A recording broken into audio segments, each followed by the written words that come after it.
being held captive by the PF in that area, the CFA. Your job is to rescue them. They don't have long to live. It appears that one of our 2 men has broken out of the encampment and is on the run. He contacted us to say he was surrounded. That's the last we heard from him. Your map is marked with a predicted field of movement based on where his transmissions cut off. The other man is still captive inside the encampment. Boss, rescue our men. Extract them both and get them back to Mother Base.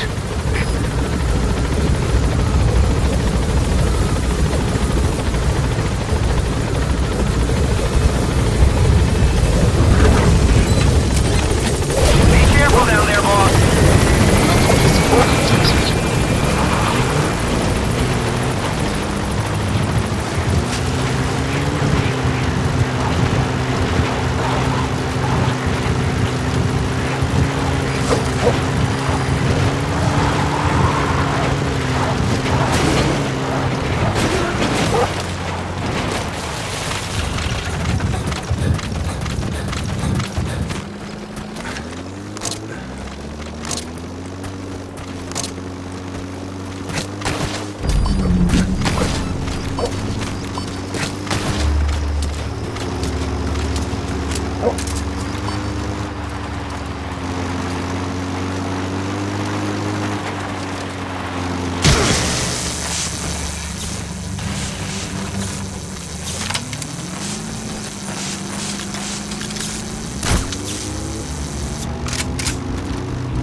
Coming too. Roger that.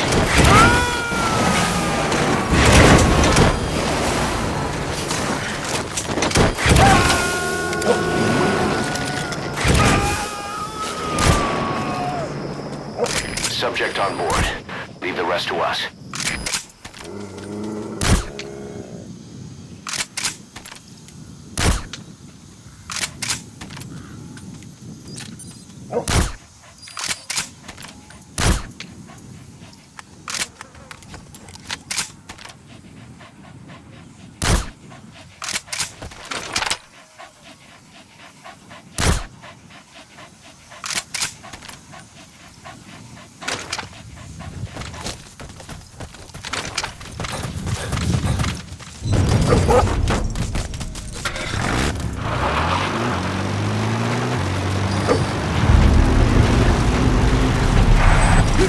Extraction arrived at Mother Base.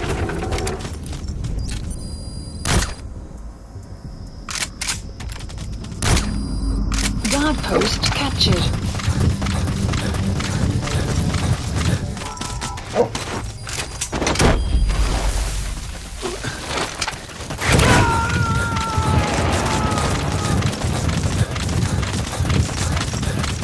He's coming too. Roger that.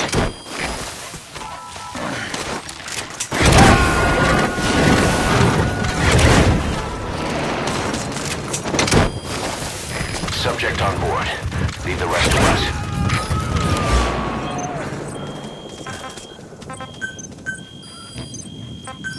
Please select a drop point. Supplies requested.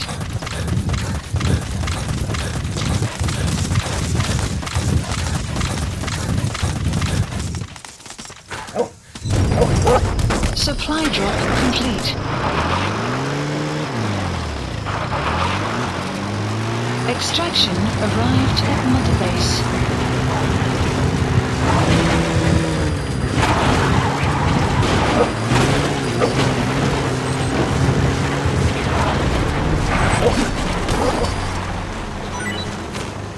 Our staff member on the run last contacted us from that forest.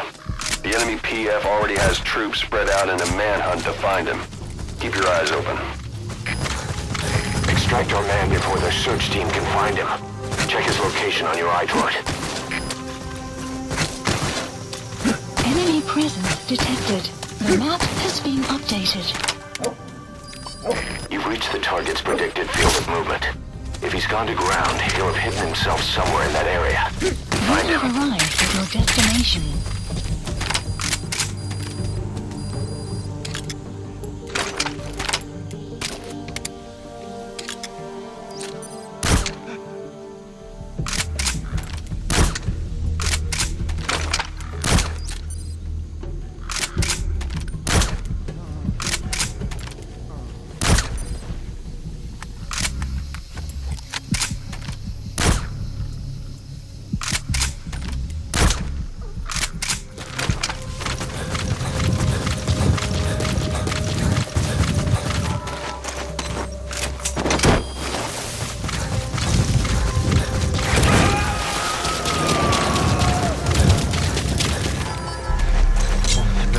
Coming too. Roger that. Extraction arrived at Metabase. Now, rescue the other target. Head for Gazeba The camp. map has been updated. Subject on board. Leave the rest to us. Boss, our man you extracted gave us all the intel The he map could. has been Now we know updated. exactly where our other agent is being held captive. And he brought back intel on the CFA. That deserves a raise. Check it on your Marker iDroid. closed.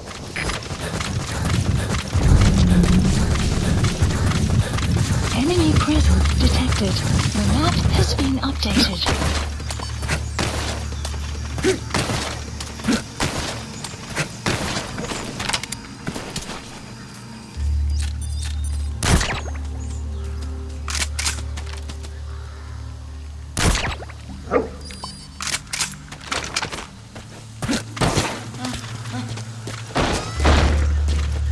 You have arrived at your destination.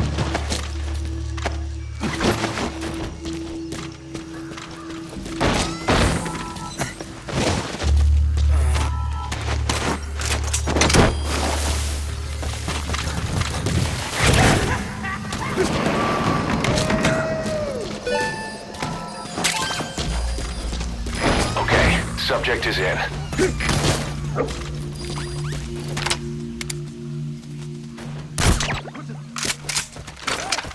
Enemy presence detected.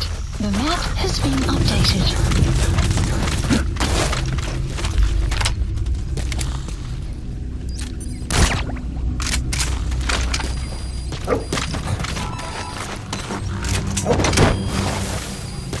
The map has been updated.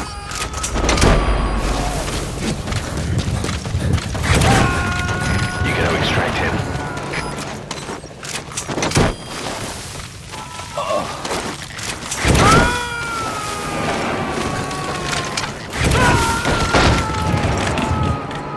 He's coming too. Roger that. We got some information out of that soldier you extracted. His squad was on their way to the encampment to execute our intel team member. We Marker also now placed. know exactly where they're keeping the target. I'm sending the Marker location to your placed. iDroid. The map has been updated.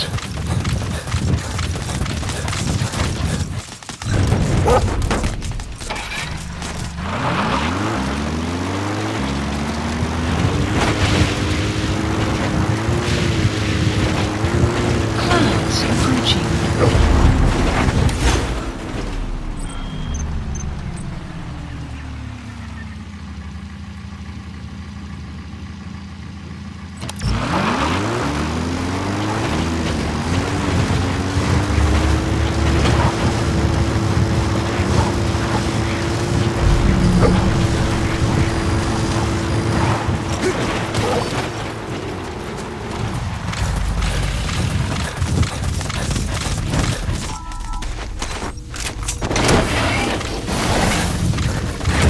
Gazeba camp, an enemy outpost. It's got good visibility and not many places to hide.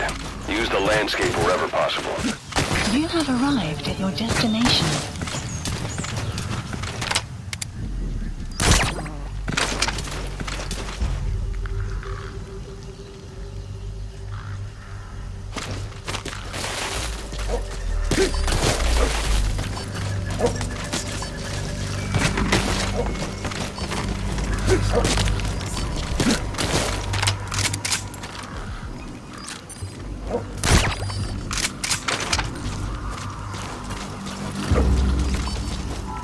Extraction arrived at That's him. Motorbase. That's the target. He's injured. Looks half-starved, too. There's no way he can stand the shock of a full extraction. You have arrived. Get him out by chopper. Destination. Development project has been added.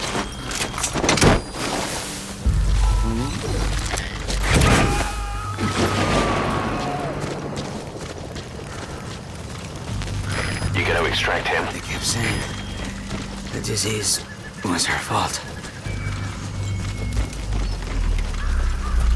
Just shouting it at me. Over and over. Please, the landing zone confirmed. You think we're angry? He's coming Support too. helicopter Roger that. requested. Please select a landing zone confirmed. Roger. We'll bleed you all dry for this.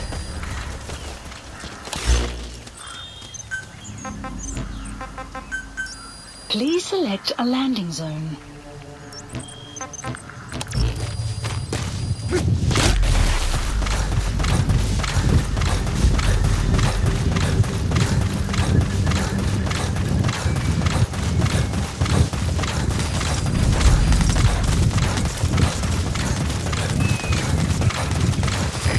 This is B-Quad.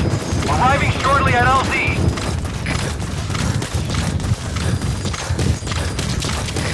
This is P-Quad. Have arrived at LZ. Will stand by.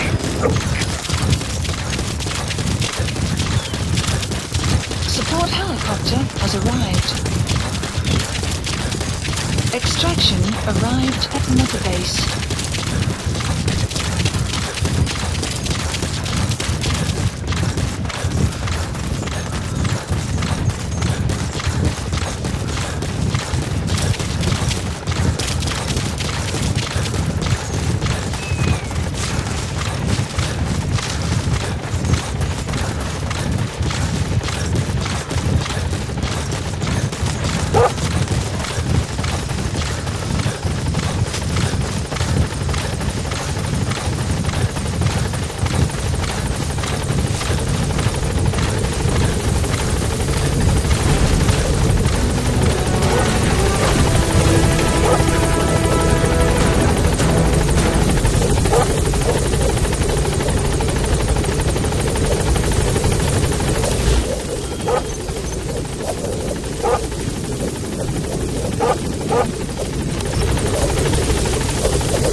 Nice work. Keep it up.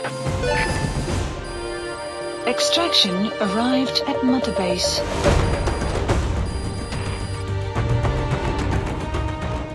Mission complete, and how?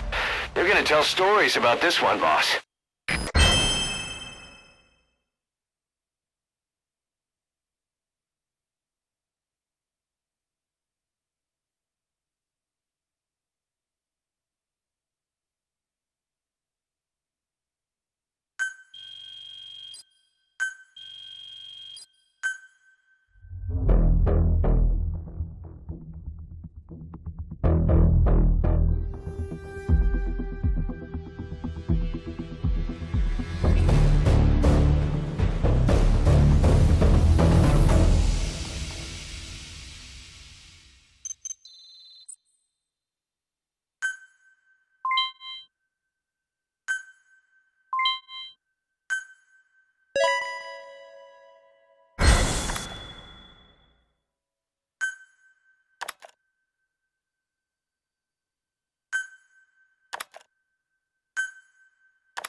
Side One of ops the job list offers we updated. received concerns me. Mission list There's a PF updated. commander who's been talking big about getting into the nuclear arms trade.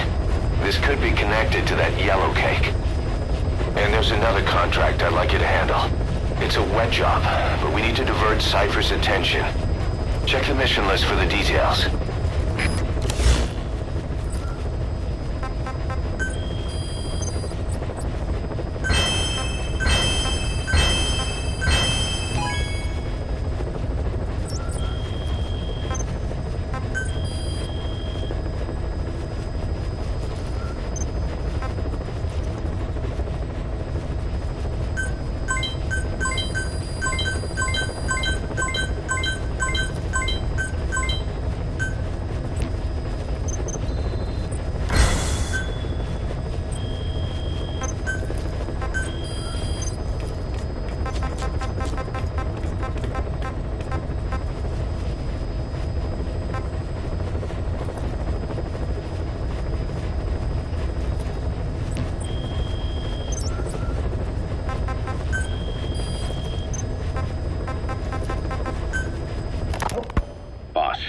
Sorry to keep you waiting.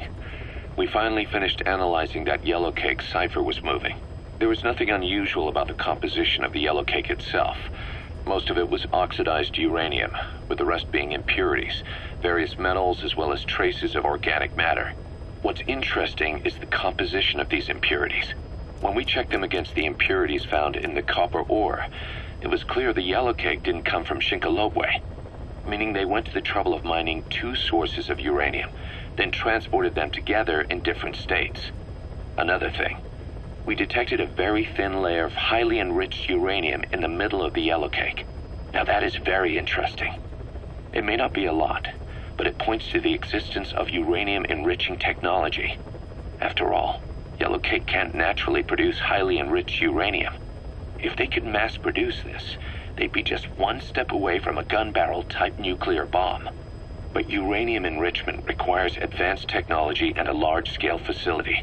If that kind of place existed in Zaire, the Soviet Union wouldn't sit idly by. And there's another question. Where were they transporting the yellow cake and malachite uranium? The first place that comes to mind is South Africa. The government was supposed to have abandoned nuclear weapons development after caving to international pressure. But rumors persist that it's continued in secret. Plus, CRS were escorting the truck, and they're based out of South Africa. And then South Africa does have an abandoned test site. If Cypher's involved with nuclear development in South Africa. But how would that fit with their weapon to surpass Metal Gear? We need more information.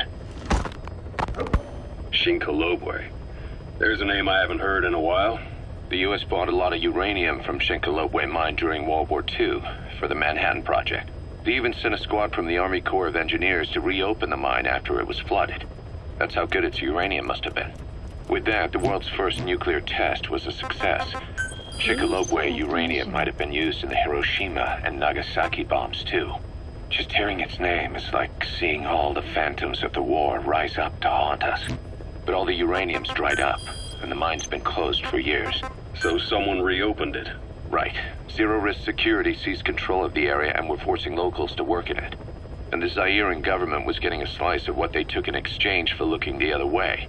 Mobutu has to finance his tastes somehow. He'll gladly sell the rights to some old mine. The question is, why would zero-risk security do this kind of thing? Or rather, why were their employers, Cypher, interested in an abandoned mine? They'd be getting trace amounts of uranium, yet to the naked eye it appears to be ordinary malachite. Meaning security would be lax.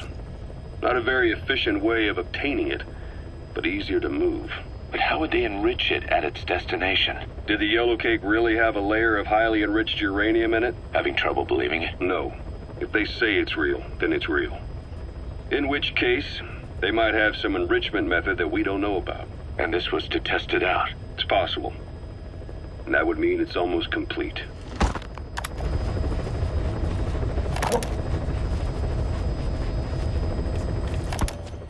Rogue Coyote operates mainly out of Africa these days. Of the 3 PFs, they're the smallest.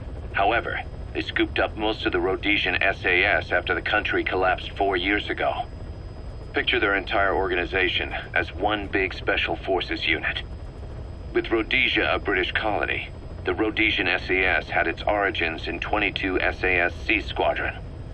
They started out as a group known as the Southern Rhodesia Volunteers, but in '51 they were incorporated into 22 SAS as members of the British Commonwealth and deployed to fight guerrillas in the Malayan emergency. Even now, 22 SAS keeps the Sea Squadron designation empty in recognition of their service. In a way, you could say the SAS almost makes up the core of Rogue Coyote. Later on, they were bolstered by other talent, including former Cella Scouts and 32 Battalion. These guys are direct descendants of the best special forces in the world. They won't go down without a fight. Don't get careless.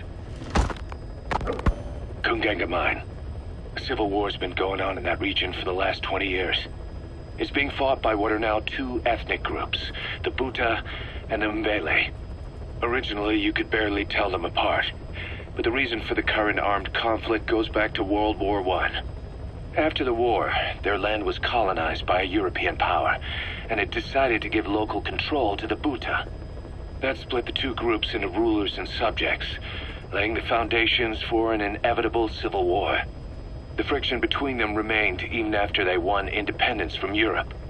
The Buta are holding on to power to this day, and the Mbele rebels continue to fight back. The conflict is funded by locally mined gold, rare metals, diamonds. Approaching. They've used the money from those to arm themselves, buy oil, and even hire PFs.